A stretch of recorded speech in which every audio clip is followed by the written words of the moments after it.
आप सभी ने सुना होगा कि झूठ की उम्र बड़ी छोटी होती है और सच भले ही शुरुआत में प्रताड़ित हो, कष्ट सहे, पर इसकी आयु बड़ी लंबी होती है। नमस्कार, बहुत बहुत स्वागत करते हैं आपका भारत लाइव में। आपका पसंदीदा शो भोरे भोर में आपको आज बिहार की राजनीति से जुड़ी एक कहानी बताने जा रहे हैं। कोई राजनीतिक चर्चा नहीं है, ये सिर्फ एक कहानी है जो 2020 के चुनाव को लेकर के अपने नए आकार में आ गई है। और आप जानते हैं कि इतिहास हमेशा वर्तमान को रास्ता दिखाता है या फिर उदाहरण के रूप में सामने आता है। ऐसा ही उदाहरण लगातार सत्ता में बैठे लोगों के द्वारा दिया जा रहा है। ये उदाहरण हमेशा इस बात के लिए दिया जा रहा है कि कैसे वो बिहार की जनता को, जिन्हें वोट करना है, अपनी बातें समझा सकें या मनवा सकें। आपको बता दें कि आपने सुना होगा कि हमारे बुजुर्गों ने, ऋषि मुनियों से लेकर के बुद्धिजीवियों ने, जिन लोगों ने वेद पुराण या फिर जो शिक्षक हैं जिन पर समाज के निर्माण का दायित्व है, वो अक्सर उदाहरण अच्छी चीज़ों का देते हैं, पर राजनीति उसके ठीक उल्टा चाल चलती है। और राजनीति उदाहरण कभी भी अच्छी चीज़ों का नहीं, बल्कि सामने वाले से लकीर बड़ी करके नहीं, बल्कि उसकी लकीर को बार बार उंगली से मिटाने का प्रयास करके करती है। ऐसा ही कुछ बिहार में देखने को मिल रहा है।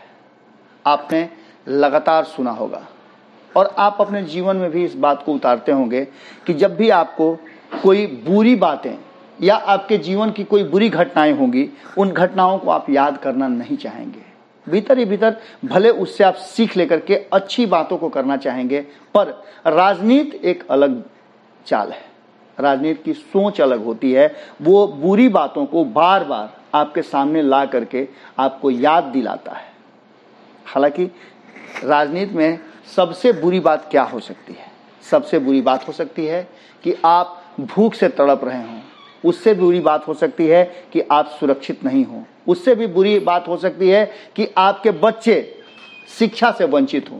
उससे भी बुरी बात हो सकती है कि अगर इन के प्रकार न इधर उधर भटक के यहाँ वहाँ जा करके आपके बच्चों ने शिक्षा ले ली, आपने कर्ज ऋण लेकर के अपने बच्चों को शिक्षित कर दिया, तो फिर नौकरी नहीं मिले तो सबसे बड़ी बुरी बात हो सकती है। अब इन बातों की चर्चाएं नहीं होती हैं। आपने देखा होगा कि लगातार अब तो हमारे बिहार में घोषणा पत्र का भी कोई औचित्य और मूल्य नहीं रह गया है, क्योंकि बड़े बड़े चुनावों में हमारे यहाँ सत्ता में बैठी पार्टियां घोषणा पत्र तक जारी नहीं करती हैं, क्योंकि उसकी ज़रूरत ही क्या है जब उसे पूरा ही नहीं करना है। एक बार फिर से बिहार में दो धाराएं आपस में आमने सामने भिड़ने को तैयार हैं। हालांकि और लोग ताल ठोक रहे हैं, पर जो अभी दृश्य नज़र आ रहा है, जो अभी पोस्टर लगा हुआ है, उस पोस्टर में साफ साफ दिखाई दे रहा है कि लालू प्रसाद और नीतीश कुमार आमने सामने भिड़ेंगे और दोनों ही तरफ के महाभारत के योद्धा अपनी अपनी हथियार पिजाने में, चमकाने में और उसे धार को बढ़ाने में लग गए हैं।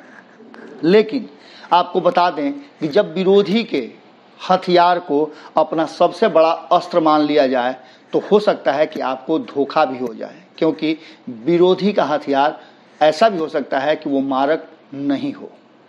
लगातार 15 साल बनाम 15 साल की चर्चा हो रही है और इन चर्चाओं में सारी वर्जनाएं, सारे संवैधानिक शब्द खो गए हैं। असंवैधानिक बातें और व्यक्तिगत आरोप प्रत्यारोप का दौर जारी है। आपने एक प्रचार बहुत पहले सुना होगा कि उसकी साड़ी तुम्हारी साड़ी से सफ़ेद कैसे, लेकिन यहाँ दागदार की बात हो रही है कि तुमसे ज़्यादा दागदार मैं नहीं हूँ। आप समझ सकते हैं कि सकारात्मक बातों को छोड़कर और नकारात्मकता ने बिहार की राजनीति में अपना मजबूत स्थान बना लिया है। बिहार, जिसे राजनीति की जननी मानी जाती थी, उस बिहार में नीतीश कुमार जैसे नेता, जिन्हें आदर्श, सुशासन, न्याय के साथ विकास, नीतीश कुमार हैं बिहार में बहार हैं, वगैरह वगैरह उपमाएं दी जाती थी, लोग कनेक्ट होते थे। पर उन्हीं नीतीश कुमार के सामने से, उनके पक्ष से, उनके पार्टी से और उनके गठबंधन के लोगों से इस तरह की बातें सामने आ रही हैं, जिसे नीतीश कुमार सुन रहे हैं, कान बंद नहीं कर रहे हैं, और न ही इस बात की तरफ इशारा कर रहे हैं कि नहीं ये गलत है। रास्ता यहाँ होता कि हम अपने 15 साल के विकास को लेकर के जनता के सामने जाते हैं। आपको बता दें कि इसमें सबसे अहम भूमिका अगर किसी की है तो वो है सुशील कुमार मोदी। सुशील मोदी ने एक अलग तरह की राजनीतिक धारा को जन्म दे दिया है और ये राजनीतिक धारा ऐसी है जिसमें सिर्फ एक दूसरे पर आरोप प्रत्यारोप छोड़ करके बाकी कुछ भी नजर नहीं आता है। किसी विकास की चर्चा नहीं होती है, सिर्फ घोटालों की चर्चा होती है, सिर्फ अपने शासन की नहीं बल्कि दूसरे के शासन की नाकामियों को, खामियों को और कमियों को बढ़ा चढ़ा करके पेश करके बिहार की जनता के सामने रखा जाता है। ऐसा समझा जाता है कि बिहार की जनता अंधी और बहरी है। न तो उसने 2015 के पहले, 2010 के पहले, 2005 के पहले या उससे पहले 1990 से लेकर के उससे भी पहले आज़ादी के बाद से अब तक का सरकार या सत्ता नहीं देखा है। कहीं ना कहीं सत्ता की परिभाषा बदलने वाले नीतीश कुमार और सुशील मोदी अब एक नए तरह के राजनीतिक कसीदे गढ़ रहे हैं, रफ्फुकारी कर रहे हैं और इसी रफ्फुकारी ने उनकी धुकधुकी बढ़ा दी है। इसका सीधा सा उदाहरण आपके सामने है कि जब आपको अपने पर भरोसा नहीं होता है और अपने दुश्मन की नाकामियों को आप गिनाना शुरू कर देते हैं, इसका मतलब है कि आप डरे हुए हैं, आप कमजोर हैं और भीतर ही भीतर आप हिले हुए हैं। वो व्यक्ति जिसके पास क्षमता हो, ज्ञान हो, परीक्षा में हमेशा अपनी बातें लिखता है, चीटिंग कभी नहीं करता है। और बिहार की राजनीति में आपने देखा होगा कि लगातार चीटिंग हो रही है। अब इन सब बातों का कल ही आपको हमने एक खबर दिखाई थी, जिस खबर में जदयू के एक बहुत बड़े कद्दावर नेता एमपी हैं और बिहार में मंत्री रहे हैं, नीतीश कुमार के साथ भी रहे हैं, नीतीश कुमार के पेट में दांत की बात भी उन्होंने कही है, अलग भी रहे हैं और अब नीतीश कुमार की भक्ति या कहा जाए तो नीतीश कुमार के लिए इतना ज़्यादा चिंतित हो गए हैं कि असंवैधानिक, गलत और झूठ परोसने लगे हैं। उनके झूठ का पर्दाफाश मिनट भर में हो गया है। जैसे ही उन्होंने कहा तेजस्वी यादव पर हमला किया, लालू परिवार पर डायरेक्ट सीधा आरोप लगाया कि वो जमीन रजिस्ट्री के बदले टिकट बांटते हैं, तुरंत जिस व्यक्ति के नाम को उन्होंने रखा उस व्यक्ति ने बाहर निकल करके और सीधे तौर पे कहा कि वो झूठ बोल रहे हैं और बदनाम करने की साजिश रच रहे हैं। अब आप समझ सकते हैं कि ये किस तरह की बातें हैं। इसका मतलब है कि बिहार की राजनीति में अब सूचिता की कमी हो गई है और आदर्शों की बात नहीं होती है। जो बिहार पूरी दुनिया को अपनी राजनीतिक सूझबूझ का परिचय दिया करता था, आज वही बिहार अपनी ही राजनीतिक चाल से लंगड़ा नजर आता है। और इसके पीछे का कारण है कि आप अपनी खूबियों को नहीं बल्कि दूसरे की नाकामियों में अपने जीत का रास्ता ढूंढते हैं। सुशील मोदी ने कुछ बातें लिखी हैं, अक्सर वो लिखते रहते हैं और उनके बयान को लेकर के राजनीति में भले ही अब उनकी बातों को प्रासंगिक नहीं मानते हुए आरजेडी और विपक्ष चुप्पी साध लेता हो कि ऐसी बातों का जवाब क्या देना है, पर सुशील मोदी यथास्थिति अपनी लय में जारी है। आपको याद होगा कि 2015 में जब भारतीय जनता पार्टी की करारी हार हुई थी, महागठबंधन की सरकार बनी थी, तब से लेकर के 2017 में जब तक की सरकार उन्होंने बदल नहीं दिया, तब तक वो लगातार तेजस्वी यादव और लालू परिवार पर खुलासे करते रहे। अब उन खुलासों और उन सबूतों के आधार पर भले ही तेजस्वी यादव जेल नहीं गए हों, पर एक बात तो तय था कि नीतीश कुमार के मन मिजाज को बदलने में उन्होंने कामयाबी हासिल कर ली। और नीतीश कुमार को ये भी शायद डर दिखाया होगा भीतर खाने में कि यदि आप हमारे साथ नहीं आते हैं तो तेजस्वी यादव आपको कभी भी झटका दे सकते हैं। लालू प्रसाद बहुत बड़े राजनीतिज्ञ हैं, वो झटका दे सकते हैं। उनकी ये भी कहा होगा कि हो सकता है वो भाजपा के साथ आ जाएं, पर आपने देखा होगा कि किस तरह से लालू प्रसाद और तेजस्वी यादव ने साफ तौर पे लिख दिया है कि वो भाजपा के साथ नहीं जाएंगे। राजनीति में कुछ भी हो सकता है। नीतीश कुमार ने भी कहा था कि जीते जी भाजपा के साथ नहीं जाएंगे, पर अब वो भाजपा के साथ हैं। अब आइए हम आपको उन बातों तक लेके चलते हैं जहां सुशील मोदी ने बड़ी पुरानी बातों को दोहराया है और कैसे वो लालू प्रसाद पर आरोप लगाते हुए अपनी नाकामियों को या फिर कहा जाए कि अपने 15 साल के शासन की खूबियों को बताने से ज़्यादा उन्होंने एक बार फिर से टारगेट किया है कांग्रेस और लालू प्रसाद को, जो कि बीते कल की बात हो गई। इतने दिनों तक तो आप भी याद नहीं रखते हैं, अपने दुश्मन भी दोस्त हो जाते हैं, जैसा कि अक्सर हो गया है। आपने देखा होगा कि 2013 में भारतीय जनता पार्टी के 17, 18, 20 साल के दोस्ती को ख़त्म करके नीतीश कुमार ने दो शख्स जो आज देश के प्रधानमंत्री और एक गृह मंत्री हैं उन पर आरोप लगाया था कि ये कॉम्युनल लोग हैं और अगर इनके हाथ में सत्ता आई तो देश बर्बाद हो जाएगा। देश बर्बाद हो रहा है कि नहीं हो रहा है ये तो नीतीश कुमार बेहतर समझ सकते हैं, या बिहार की और देश की जनता इसका आकलन कर रही है।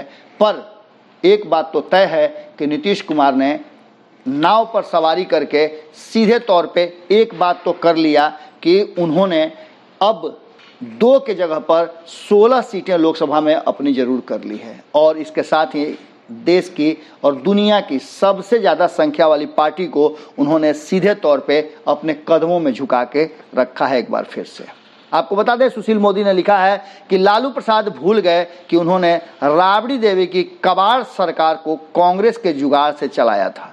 बहुमत साबित करने के लिए कांग्रेस के सभी 35 विधायक मंत्री बनाए गए थे। स्पीकर का पद भी राजद अपने पास नहीं रख पाया था। मंत्री बनने वालों में पहली बार विधायक बनने वाले अनुभवहीन कबाड़ भी थे।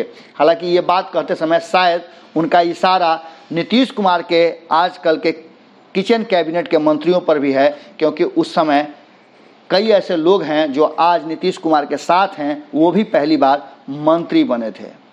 अब नाम तो आप सभी जानते हैं, क्योंकि बिहार की राजनीति और बिहार के लोग राजनीति में बहुत दिलचस्पी रखते हैं और एक एक चीज़ों को समझते हैं। आगे उन्होंने लिखा है कि बिहार जैसे गरीब राज्य पर विशाल मंत्रिपरिषद थोपा गया। इस पर जनता का जो पैसा खर्च हुआ उससे कई अस्पताल खुल सकते थे। राजद क्या बिहार पर कबाड़ सरकार थोपने के लिए माफ़ी नहीं मांगेगा? आप समझ सकते हैं कि ये बातें जो कह रहे हैं इसके पीछे कहा जाता है कि सूप हंसता है चलनी को। आप समझ सकते हैं कि ये बिहार की एक बड़ी मजबूत कहावत है। अब ये कहावत इन पर लागू होती है कि नहीं होती है, ये अपने सुविधानुसार अपने अनुसार आप समझ लें। बिहार सरकार के अनुरोध पर केंद्र सरकार ने लॉकडाउन के दौरान बहुत कुछ किया है। ये बातें कहते हैं सुशील मोदी, वो सुशील मोदी जो कभी सबसे पहले बिहार के लोगों को वापस नहीं बुलाने की बात करते थे और उत्तर प्रदेश की सरकार के बुलाने पर उसकी खूब जमकर पीठ थपथपाते थे। आपको बता दें कि इन सब बातों को लेकर के जैसे ही ये सारी बातें शुरू हुई तो आप दोरंगी रणनीति और दो तरह की बातें साफ समझ सकते हैं। एक तरफ जहां बिहार के लोगों को उन्होंने कोरोना संकट में छोड़कर ये कह दिया कि हमारे पास संसाधन नहीं है, हम नहीं ला सकते हैं, हम कोरोना नहीं फैला सकते हैं बिहार में, और उन्हीं बातों के लिए कभी सुशील मोदी ने बड़ाई किया था योगी सरकार की उत्तर प्रदेश की। अब वही साफ तौर पे श्रमिकों के सबसे बड़े हितैषी बन रहे हैं, लेकिन बिहार सरकार की तारीफ करने के जगह पर उन्होंने साफ तौर पे कहा है कि केंद्र सरकार ने लॉकडाउन के दौरान बिहार सरकार के अनुरोध पर फंसे लाखों मजदूरों के सुरक्षित घर पहुंचाने के लिए 1600 से ज़्यादा श्रमिक स्पेशल ट्रेनें चलाई थी। आप समझिएगा इस बात को, इस बात की बारीकी को और गहराई को भी समझिएगा कि यहाँ नीतीश कुमार कहाँ हैं। नीतीश कुमार को उन्होंने एक बार फिर से किनारे कर दिया है और सुशील मोदी को यह बात पता है कि 2020 के चुनाव में वो पूरी तरह से कॉन्फिडेंट नहीं है कि परिणाम क्या होगा। अब बिहार को उन्होंने अलग नज़रिए से देखना शुरू कर दिया है और बिहार सरकार को कोरोना हराने को लेकर के भी बहुत सारी बातें कर रहे हैं कि बिहार की सरकार और स्वास्थ्य विभाग ने कोरोना को हराने के लिए बहुत बड़ी बात की है। 3.5 महीना के बाद स्वास्थ्य मंत्री के जाने को भी उन्होंने कोट किया है कि अब देखिए हमारे स्वास्थ्य मंत्री किस तरह से अस्पतालों में जाकर कोरोना मरीजों से मिल रहे हैं, जान जोखिम में डाल रहे हैं। ये सब बातें भी आपने देखी और समझी होगी। आपको बता दें कि इन सब के बीच कहीं ना कहीं सत्ता की परिभाषा बदल गई है। सत्ता अपनी बातों को रखने से ज़्यादा उन बातों को रख रहा है जो बातें विपक्ष से जुड़ी हुई है, और विपक्ष के ऊपर कंधे पर पैर रख करके सत्ता की सीढ़ी तक पहुंचने का जुगाड़ आपने भारत की राजनीति में पहली बार देखा होगा और शायद बिहार वो पहला राज्य होगा जो विपक्ष के कंधे पर हाथ रख करके अपनी नाकामियों को विपक्ष की नाकामियों से बेहतर बताते हुए, यानी कि नाकामियों की सरकार बनाने की बात कर रहा हो और सत्ता में आने का जुगाड़ भी सोच रहा हो। इस स्थिति में सीधे तौर पे आपको एक ही बात कहेंगे कि आने वाला चुनाव आपके लिए बहुत ही महत्वपूर्ण है, आपके भविष्य के लिए है, आपके बच्चों के लिए है, आपके रोजगार के लिए है, आपके घर द्वार के लिए है, आपकी सुरक्षा के लिए है और बिहार के विकास के लिए है, जिस बिहार को हम लगातार इस बात के लिए जानते हैं कि बिहार कोई ना कोई उदाहरण सेट करता है। उदाहरण तो सत्ता में बैठे लोग भी दे रहे हैं, 15 साल के कुशासन की बात कर रहे हैं और लालू प्रसाद कांग्रेस के सुशासन और कुशासन के बीच की अंतर को बता रहे हैं। अपने 15 साल को शायद बताने में उन्हें कोई आपत्ति है या फिर बताने लायक कुछ नहीं भी हो सकता है। हम ये बातें नहीं कर रहे हैं, विपक्ष लगातार इन बातों को कह रहा है। ये विश्लेषण हम इसलिए लेकर के आए हैं कि हमारा फर्ज बनता है कि जो बातें जिस तरह की हैं, जैसी हैं, जो चर्चाएं चल रही हैं, उसे आप तक पहुंचाएं। कैसा लगा ये विश्लेषण भोरे भोर में आप ज़रूर बताइएगा, क्योंकि आपके जो कमेंट हैं वही हमारे लिए मार्गदर्शक होते हैं, रास्ता होते हैं और उन्हीं के पगडंडी पर चल करके हम आपके लिए खबरों की तह से खबरें निकाल कर लाते हैं। हमारे चैनल को सब्सक्राइब आपने कर लिया है तो इसके लिए आपको बहुत बहुत धन्यवाद। यदि नहीं किया है तो हम आग्रह करेंगे कि ज़रूर कर लीजिए, क्योंकि बहुत सारी ऐसी बातें हैं जो आपसे छूट रही होंगी। नमस्कार। बढ़ाएं अपना कदम सक्सेस की ओर शिखर करियर इंस्टीट्यूट के साथ। शिखर करियर इंस्टीट्यूट पूर्वी भारत में एकमात्र कोचिंग संस्थान जो एक्सक्लूसिवली है मेडिकल एंट्रेंस एग्जाम के लिए।